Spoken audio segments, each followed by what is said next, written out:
Okay, so dah masuk bab 3 iaitu pewarisan.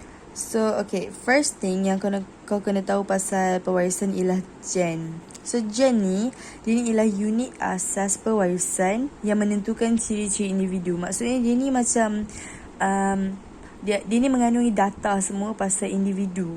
So, apa benda pasal seseorang tu semua ada dalam gen. So, gen ni pembawa maklumat. Faham? Okay, so baru cakap gen membawa maklumat keturunan bla bla bla bla bla. Okay, so gen ni dia adalah molekul panjang yang disebut sebagai asid deoksiribonukleik iaitu DNA. Okay, so aku simplifykan sikit. Satu ni gen, tapi bila dia ada macam ni, lepas tu gen. Satu ni disebut sebagai DNA. Okay, faham? Dia ni molekul yang panjang. So ada beribu-ribu gen dalam satu molekul. Dia bukan pendek macam ni je, dia panjang lagi. Okay, so dia ni dia dalam bentuk struktur berbenang halus. Okay, nama dia ialah kromosom. Tak apa, jangan takut.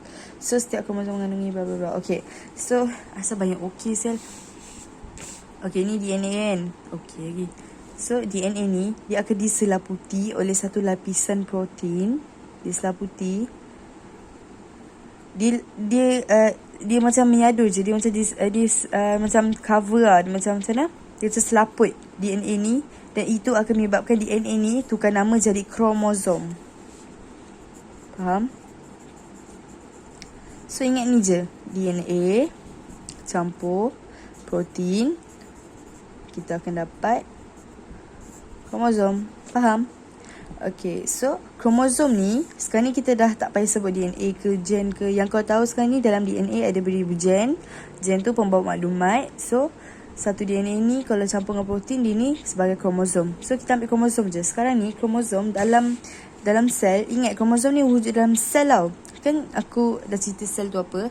So sel ni ada banyak jenis. Ada sel macam yang kita belajar, sel neuron, lepas tu ada sel darah, semua tu lah aku dah terangkan kan.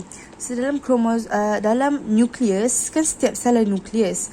Macam contohnya sel pipi kan, nukleus, mesti ada nukleus. So kromosom ni dia duduk dalam nukleus. Faham benda tu? Okay, so dia ni kedudukannya dalam nukleus. Kromosom, okay, dia ni ada berpasangan ni, tak penting sangat. Alright, so kita teruskan. Nampak? So satu-satu ni gen, semua ni gen. Dia ni lingkaran molekul. Dia ni tunjukkan kedudukan gen. So gen kan. Satu ni dia molekul panjang. So dia ni duduk dalam nukleus ni, dia ada kromosom. So satu ni ialah sel, dalam ni nukleus. So dalam ni ialah kromosom. Banyak kromosom, nampak? Faham? Okay, sekarang ni persoalan dia, macam mana kromosom tadi tu boleh divarisi? Macam mana dia boleh diturunkan kepada orang lain? Dia melalui proses pembahagian sel. Okay, so apa yang kau faham? Sel tu dia membahagi, betul tak? So contohnya kau ada satu tanah liat kan, kau jadikan dia sebagai bola. Lepas tu bila kau nak bahagikan tanah liat tu, kau macam kau gumpalkan, lepas tu kau tarik tengah-tengah ni kan. Macam ni. Kau tarik. Lepas tu nanti dia akan bentuk dua bola. Betul tak? So, dia bahagi menjadi dua tapi tak ada yang ketiga. Betul tak? So, benda satu ni dia akan jadi dua. Faham? So, pembahagian sel ni, dia terbahagi pada dua tau. Dia ada dua jenis. First, kita ada mitosis. Lagi satu kita ada meiosis. Dua-dua ni sistors. Okay, sis. Pembahagian membentuk dua sel. Okay. So, sekarang ni jangan pening lagi. Aku akan terangkan. Ingat, benda yang paling penting kau kena ingat ialah mitosis ni, dia untuk sel soma. Meiosis untuk sel gamet sahaja.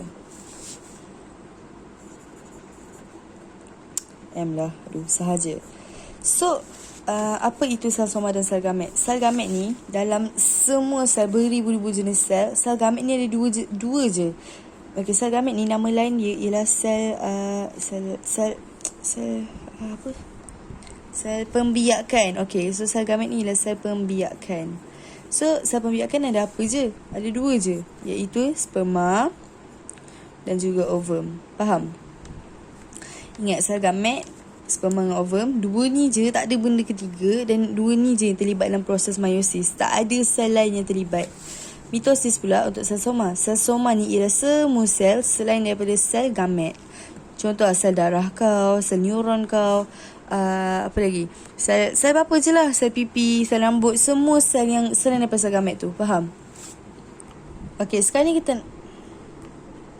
nak tengok macam mana sel tu boleh membahagi. So, first step, kau nampak ni. Okay. So, kau nampak ni. Ini ialah satu sel induk. Induk ni ialah sel asas, iaitu sel macam sel induk lah, sel macam parent cell, sel induk lah. Okay, so satu sel ni dalam dia ada nukleus. Nampak warna putih ni nukleus. Dalam nukleus ni, ini ialah kromosom macam kita dah belajar tadi. Satu lagi benda yang kau kena tahu ialah apa itu sitoplasma. Sitoplasma ni ramai confuse, tak apa. Sitoplasma. Dalam setiap sel ada, okay, let's say lah kau ambil Tupperware. Ni Tupperware daripada pandangan sudut tepi tau.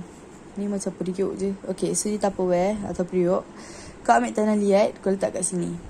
Lepas tu tanah liat tu kau push tanah liat tu sampai dia macam lekat kat bawah. Nampak? So semua tanah liat sekarang ni ada kat bawah. Betul tak?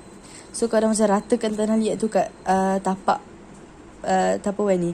And then kita pandang daripada sudut atas pula. Ni bekas Tupperware tadi. Ni dia punya handle kat tepi ni. Kat bawah ni semua ni dah ada tanah liat tu. Betul tak? Sebab kita dah compress benda tu. And then atas tanah liat ni kita boleh lekatkan benda kita nak. Contoh kita lekatkan macam kita lekatkan bintang-bintang. Benda siap. Ni bukan bintang. Lepas tu kita lekatkanlah benda kita nak lekat apa atas tu. Faham tak? So sama juga macam sel. Setiap sel, contohnya macam satu sel ni. Ni sel kan? Dalam dia nukleus, betul tak? Kat satu semua kawasan ni ialah sitoplasma. Okay? Sitoplasma ni dia macam memang ada kat semua. Dia macam tapak kepada sel. So benda-benda lain macam nukleus. Lepas tu benda-benda lain macam sel ni sebenarnya tajuk dia besar. Aku nak ajar boleh, tapi kita boleh aku ajar. Okay, sel yang paling basic ada 2 tau. Satu sel haiwan, satu lagi sel tumbuhan. Aku tak tahu kau pernah belajar ke tak. Ni sekolah form 1 aku rasa dah belajar, tapi tak apa, kita buat revision. Okay, so kita lukis. Okay, sel tumbuhan dengan sel haiwan. Kita termasuk dalam haiwan tau. Sebab kita ni kan macam haiwan. Memang kita dalam istilah sains kita ni haiwan. Okay, so duduk lampu.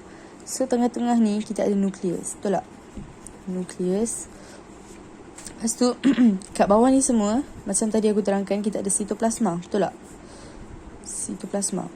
Okay, yang lingkaran yang kau nampak ni mesti ada benda macam badan kita. Kita punya benda yang melindungi ialah kulit. Dalam tu baru kita ada organ lain, betul tak? So dia punya kulit ialah membrane cell. Membrane cell. Okay? Okay, and then kat dalam ni kita ada benda lain juga, iaitu, okay tak, sorry aku lupa. Sel haiwan aku rasa ni je basic. Itu je kot. Okay, ni sel tumbuhan. Sel tumbuhan wujud dalam semua tumbuhan lah. Daun tumbuhan ke, ataupun macam buahan ke, semualah tumbuhan. So ini sel tumbuhan. Sel tumbuhan ni dia bentuk dia tetap lah. Kalau sel haiwan ni bentuk dia tak tetap. Dia boleh jadi macam bentuk apa ni nak. Sebab kat luar ni dia ada membrane je, ada kulit. Okay, tapi kalau sel tumbuhan ni, first kat dalam ni dia ada membrane cell sama. Tapi kat luar dia ni dia ada satu benda, nama dia ialah dinding sel. Bila rumah kau ada dinding, boleh tak kau ubah-ubah bentuk? Tak boleh kan? Sebab dia dah ada dinding. So dinding ni menetapkan bentuk dia. Sebab bentuk dia kotak betul tau. Tapi aku pemalas. Okay, so dalam ni kita juga ada nukleus. Lepas tu kita ada satu benda panjang, nama dia ialah vakuol. Vakuol ni fungsi dia akan simpan air dalam ni. Lepas tu macam biasa kat belakang ni semua kita ada sitoplasma. Lepas tu kat dalam ni kita ada lagi satu benda yang memang tumbuhan je ada. Apa? Cuba teka. Benda panjang sikit. Nama dia ialah klorofil. kat sinilah berlaku fotosintesis. Okay, yang ni sekarang ni aku nak ajar basic je. Dah faham kan? So, kita kembali kepada kita punya perbincangan.